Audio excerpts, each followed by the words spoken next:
Bonjour tout le monde, bienvenue à une autre critique solo de deux films cette fois. On va faire la critique du film Bad Time at El Royale ou en français Sale Temps à El Royale et le film d'horreur Hellfest. Commençons par El Royale. Sale Temps à El Royale est l'histoire de 7 étrangers qui vont se rencontrer dans le même hôtel qui s'appelle le El Royale, qui est en fait un hôtel situé entre l'état du Nevada et de la Californie. Faut que je check. Et à partir de là, il va se passer des choses parce que chaque personnage a quelque chose à cacher et je ne peux pas vous dire rien de plus parce que sinon je veux que vous spoiler le film. J'ai pas le goût parce que j'ai bien aimé le film. Sale Temps à El Royale ne révolutionne pas son genre, une espèce de film qu'on pourrait un peu qualifier huis clos, ça se passe toujours à l'hôtel, quoique il y a des flashbacks dans d'autres situations parce que plus le film va avancer, c'est divisé en plusieurs chapitres et plus ça va avancer, plus vous allez comprendre les intentions des personnages, pourquoi lui fait ci, pourquoi elle fait ça.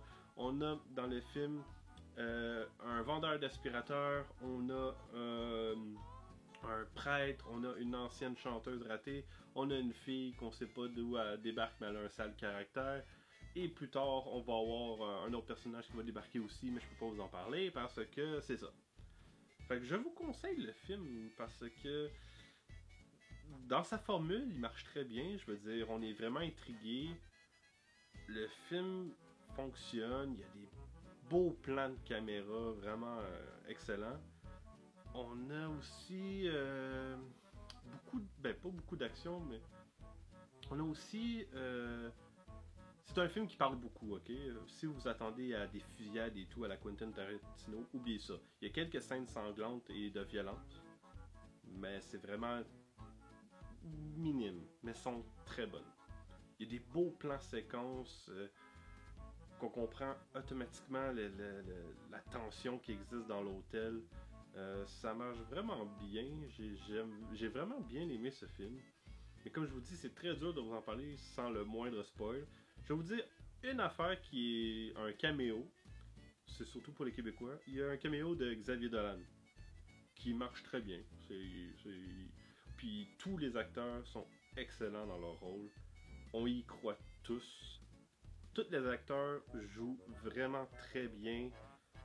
Et on voit la psychologie des personnages qui ont beau avoir quelque chose à cacher, mais plus ça avance, plus tu sens que il y a une espèce de justification pourquoi ils font ça, puis tu veux juste savoir la suite.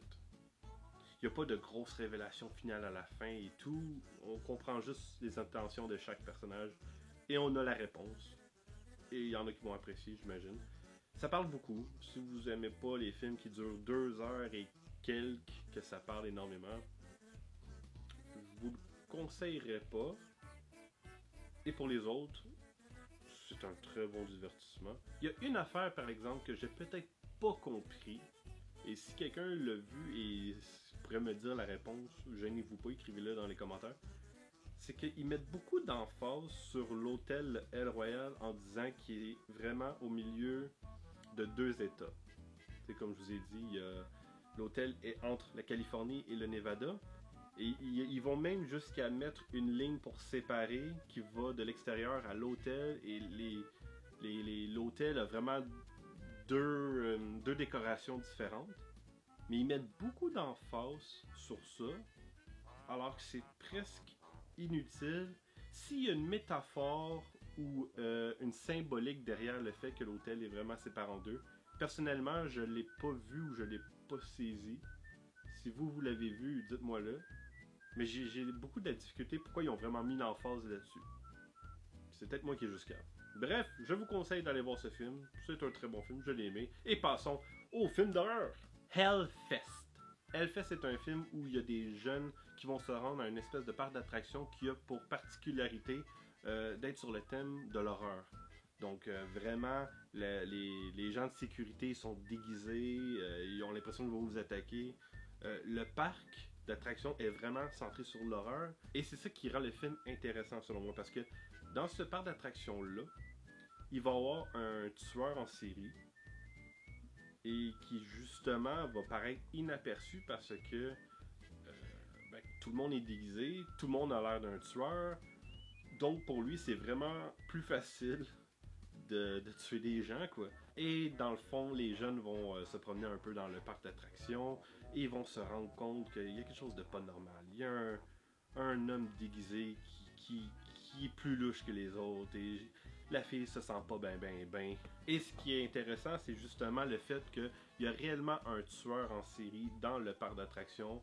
Et plus ça avance, plus il va se passer des choses affreuses avec des membres de ses amis. Mais personne ne va la croire parce que justement, le thème c'est l'horreur. C'est normal parce que tout est freak dans ce parc d'attractions-là. Donc ça paraît plausible. Et c'est ça qui est intéressant. Je dirais le truc le plus intéressant du film, c'est qu'on découvre le parc d'attractions avec les protagonistes et on a autant de plaisir à regarder le parc que eux parce que vraiment les idées sont originales. Puis quand on a vu le film, on s'est dit, hey, je veux avoir ça dans ma ville, ce parc d'attractions-là. Mais je dirais que pour un film d'horreur, c'est pas réellement un bon film d'horreur parce que, de un, il fait pas peur. De deux, il y a quelques scènes violentes qui est vraiment intéressantes, mais sans plus. C'est vraiment, je dirais, léger. Et aussi, c'est que le tueur est pas réellement charismatique. Je veux dire, ça rentre pas dans les veines des slashers comme Jason, Freddy, peu importe, Frisson. Il est vraiment très oubliable, le tueur. Donc, pour ça, c'est vraiment décevant. Mais je peux pas empêcher de vous dire que j'ai aimé le film parce que vraiment, l'attrait le plus important dans le film, c'est le parc d'attractions en tant que tel. Et on va vraiment découvrir le parc et c'est ça qui est vraiment le fun à regarder. Qu'est-ce que c'est pas clair, ma critique? Je vous dirais que c'est ça le but. Dans le fond, la fille va se sentir attaquée. Elle va aller voir les gens de sécurité. Elle va dire, mais madame, c'est normal que quelqu'un essaie de vous attaquer. Vous êtes au Hellfest. C'est ça notre concept. Donc, non, débrouillez-vous, arrêtez, là. Il y a personne qui veut vous tuer pour vrai. Mais oui, il y a quelqu'un qui veut me tuer, crise de cave! Donc, moi, je le conseille. Comme je vous dis, c'est vraiment pas le meilleur film d'horreur au monde. Mais le concept du film est vraiment intéressant et ça vaut la peine, je crois, de le regarder. Je vous le conseille. Donc voilà, c'était ma critique du film Sale-Temps à El Royale et Hellfest. Deux films que je vous conseille. S'il faudrait que je vous dise lequel qui vaut mieux le plus d'aller voir, je vous dirais allez voir Sale-Temps à El Royale. Et Hellfest pour l'Halloween, ça serait un bon film à regarder. Je veux dire, l'ambiance est là si vous voulez voir un film pour Halloween. Mais quoi qu'il va y avoir Halloween qui va sortir, donc là, n'hésitez pas à commenter, dire si c'est de la merde ou peu importe. Et veuillez vous abonner à ma chaîne pour voir d'autres vidéos. Ça peut être autre chose que des critiques, voyons. Au revoir.